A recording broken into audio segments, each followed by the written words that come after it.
Hello, I'm Richard Vobes, the Bald Explorer, out on another walk, and this time I'm in Chichester. And I'm down by the Chichester Basin. And with me to explain everything is Martin Snow. Hello, Martin. Hello. On another cold December day, as everybody's getting ready for Christmas, we're here in Chichester, the cathedral city of West Sussex. Yes, it's the county town. And the county town as well. Yes. There we go. An important place, so important, they figured it was useful to have a canal here, which is on our left. And if we take a walk down here, we'll try and explore it and tell you a little bit about it, won't we? We hope so. We hope so. Before the era of the motor car, or even the iron horse, the steam train, food such as corn, butter and cheese, and commodities such as coal, timber and stone were transported by boat. Inland waterways, or rivers, had been harnessed from time immemorial, but specially cut navigation with barges and narrow boats really got underway in the 18th century as part of the Industrial Revolution, although the Romans themselves had used canals, such as the Foss Dyke in Lincolnshire.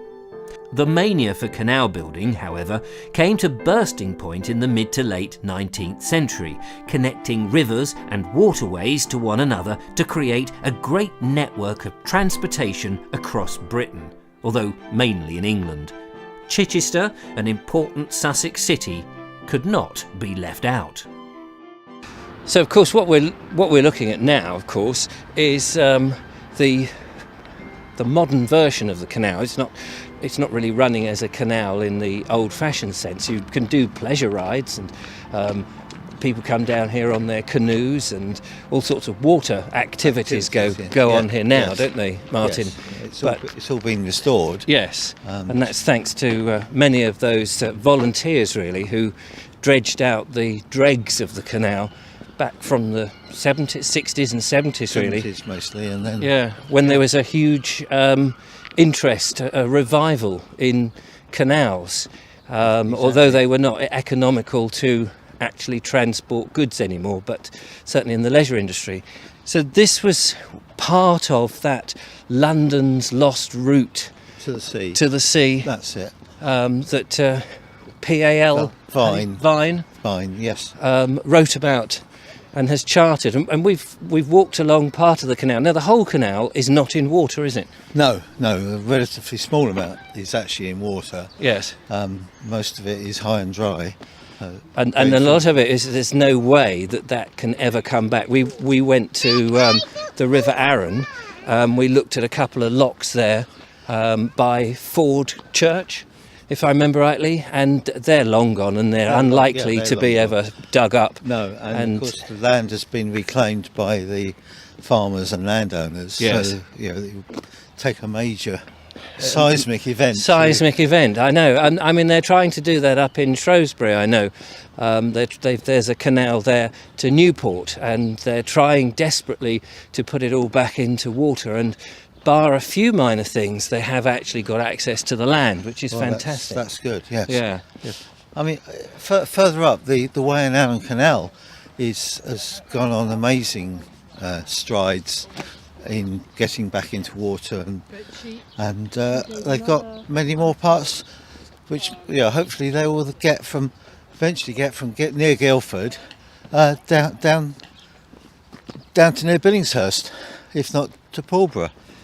Now, along the route here, and beautifully restored, one has to be said, is these unusual sites that you don't see on many of the canals, but probably were around. And this is a swing bridge, isn't it? Access to the other side of the... For the farmer to get to from between his fields. And I don't know how many locks...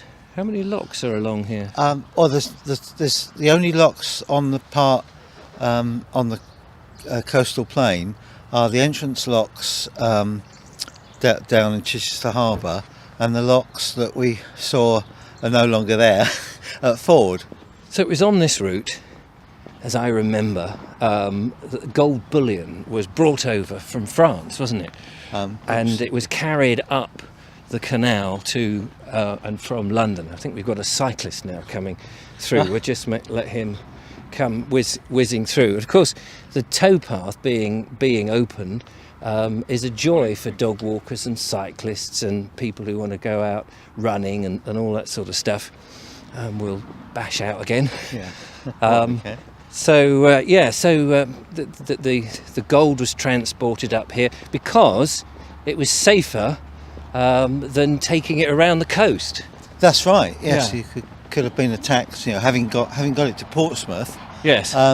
Because of course this was in the time of the Napoleonic Wars. I mean, that was the purpose of really the canal being constructed, is to try and take goods and important goods and goods coming in inland rather than on ships and boats around the country and be attacked. Yes, exactly. And that was the purpose. But of course, as with so many of these things, by the time they'd finished it, we were temporarily at peace with France. Yes, the whole venture really was a financial disaster.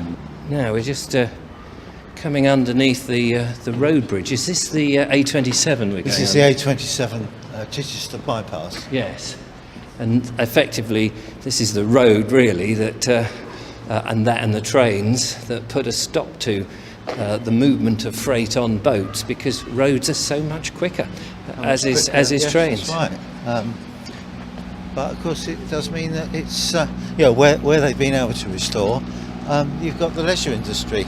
The access for the public now is fantastic, and I guess people can get out into the countryside rapidly on these beautifully looked after towpath, which seems to have been it's got some sort of stone rubble on there.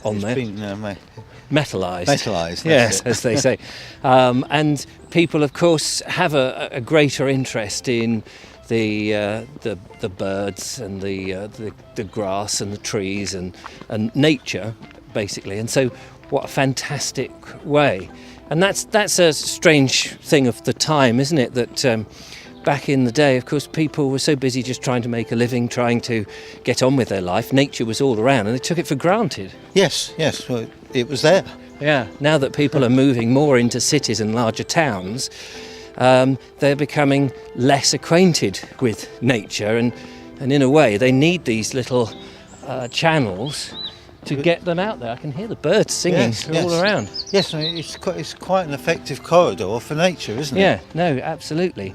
And of course, the canal not being in such popular use and not being polluted, I guess down in the water there'll be all sorts of goodies. Yeah, all sorts of aquatic life. Well, Martin, we could clearly carry on walking and get as far as Chichester. We are at Chichester, but Chichester Basin. Yes. Which actually, people think of Chichester Yacht Basin, where people go sailing. They think that's, right next door to Chichester, but of course it's actually a couple of miles away. Yeah, so quite some way. Yeah, but we could carry on walking like that, but we've run out of time. So another little walk in the country, which is accessible to anybody, and a step back in time as well. That's right. So it's a lovely morning to do it, in fact. Yeah. So there we go. Thank you so much for watching. Join us again when we're out looking at more history, and we'll see you on the next one. Thank you, Martin. Oh, thank you for dragging me out. It's a pleasure. Cheerio. Bye-bye.